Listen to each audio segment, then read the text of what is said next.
Ladies and gentlemen, happy Sunday and welcome to Gashi's Kaman TV. Immediately, Uhuru Kenyatta left Statehouse. Immediately, Uhuru Kenyatta was taken for a Statehouse tour by William Ruto. Raila Amolo Odinga rushed to Statehouse. Raila Amolo Odinga was accompanied by none other than the Prime Cabinet Secretary, Mudavadi. Kidiki was nowhere to be seen. He was in the empowerment program. Ladies and gentlemen, we have learned that Raila was very, very uncomfortable with Uhuru going back to State House, Uhuru being left in State House. In this video, I want us to look at the reason why Raila rushed to State House accompanied by Mudavadi, and a meeting was held in the lawns of State House. And when you look at the seating arrangement, it was strategic. And whatever was being discussed here, as you can see in these photos here, you agree with me, it was serious business. Look at these photos.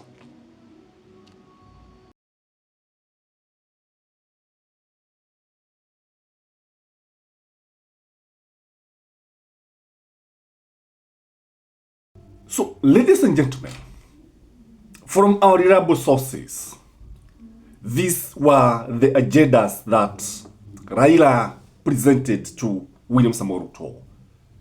Number one is about the 10-point agenda as agreed on April, March, when they were forming the broad-based government. The disquiet in ODM was brought to the limelight. It was brought to the attention of William Ruto that ODM is very, very uncomfortable. Members of ODM are very, very uncomfortable with the government dilly-dallying when it comes to the implementation of the 10-point agreed agenda. And it was agreed that ODM and UDA were going to form a committee, both committee, to follow the implementation of the 10-point agenda. Without that, Raila Amolo Odinga informed the president that ODM members were feeling shortchanged.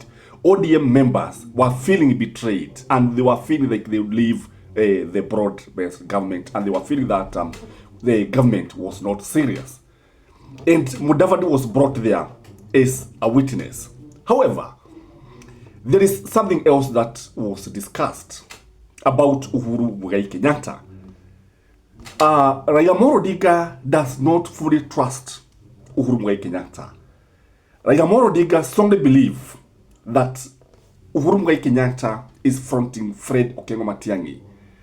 Raila Amolo Odinga believes that though Uhuru Kenyatta may have good intentions when it comes to good relationship with his successor, the truth of the matter is that there is a lot of mistrust between ODM and the opposition, and Uhuru Kenyatta is seen as an opposition sympathizer, as somebody who is ready even to bail out, even to bankroll the opposition. And William Ruto was told to be very, very wary, to be very, very careful when dealing with Uhuru Kenyatta.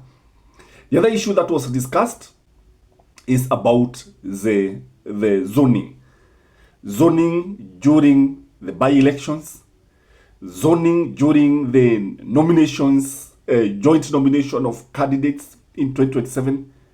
And that idea was floated to William Ruto. And William Ruto is said to have agreed that it is a good idea and it can actually propel him back to State House. Because all indications are showing that, and all information sources are showing that it will be very, very difficult for William Ruto to retain the presidency during the elections of 2027. So the nomination of joint or candidate would actually help them to have a number of readers, a number of MP senators in parliament. And like now, if it is Rift Valley, it was agreed that ODM can leave it to UDA, and if it is Western Coast and Luo Nyanza, and parts of Nairobi, it should be left to ODM. The other thing that was very pleasing to the ears of Musalia Mudavadi is that William Samoei Ruto should go for Musalia Mudavadi as his running mate. That idea would be good because of the Mulebe Nation. I've always said this, that the elections will be won in Mulebe Nation. The way Mulebe Nation is going to play its card will determine if William Samoei Ruto is going to be re-elected. Will also determine if the opposition is going to win the elections. I'm looking at the Mulebe Nation. Mulebe Nation has so many leaders. There is Okiya Mtata, there is Natebea, there is Eugene Wamalwa. And when I look at all these leaders, like in Asukuna they are there, these leaders are pulling in different directions. They are not united. Others are not cooperating. They are there, they are opposing William Samoei Ruto, but they are not cooperating with the other opposition leaders.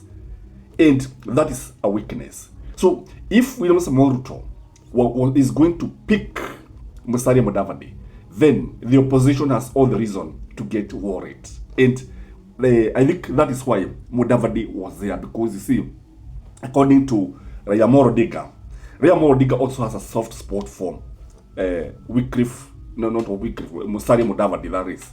And if he is the running mate, there is a feeling that the Mulebe Nation could decide to support William Samoei Ruto. The other thing is about Gachagwa's mole in the government. William Samoei Ruto believes that Gachagua has mitego. Ile mitego sasa aliacha, lakini ikafichwa mahali pengine, inabebwa na watu wengine. And these are the people who have infiltrated the government of William Samoei Ruto. And they are all over. They are in governments, in all sectors, in the cabinet, in the security dockets, in the ministries.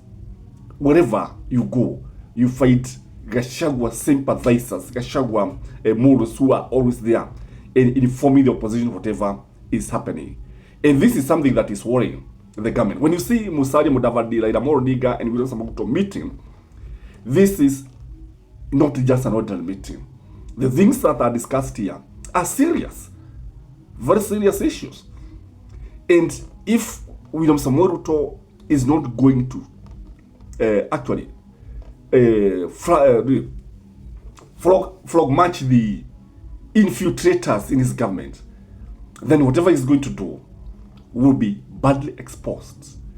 And when I look at it, this meeting had a political significance, because when you look at it, ulisikia John Badi like jana alisema, the only thing that can make William Samoei Ruto not be supported by ODM is when he decides to support Raila as a presidential candidate. And do you think that one can happen? What does this tell you? It tells you that ODM and UDA have agreed to go to 2027 general elections as a united front. The big question is, are they going to succeed? That is my take, ladies and gentlemen. As usual, like the video, comment, share, and have a blessed Sunday. Bye-bye.